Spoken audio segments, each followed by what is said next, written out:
rate of change of quantities. Recall that by the derivative ds dt, we mean the rate of change of distance with respect to time.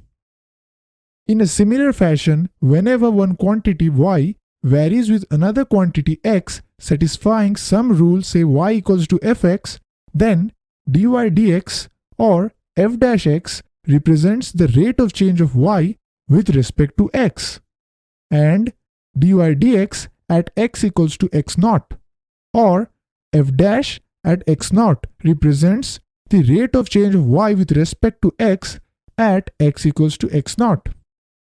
Further, if two variables x and y are varying with respect to another variable t, that is, x is a function of t and y is another function of t, then by chain rule, dy dx is equal to dy dt divided by dx dt, if dx dt is not equals to 0. Thus, the rate of change of y with respect to x can be calculated using the rate of change of y and that of x both with respect to t. Let's take an example. The volume of a cube is increasing at a rate of 9 cubic centimeters per second. How fast is the surface area increasing when the length of an edge is 10 centimeters?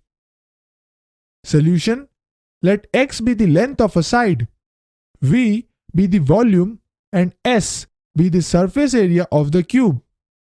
Then v equals x cube and s equals 6x square, where x is a function of time.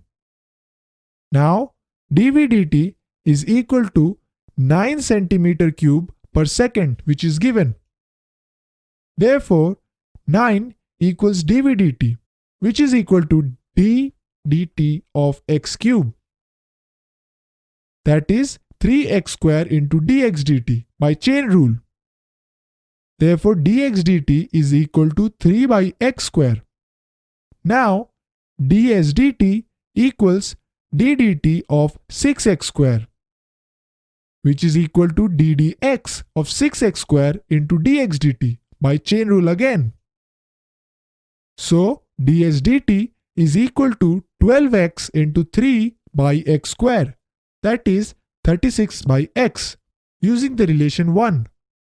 Hence, when x equals to 10 cm, ds dt is equal to 3.6 cm square per second.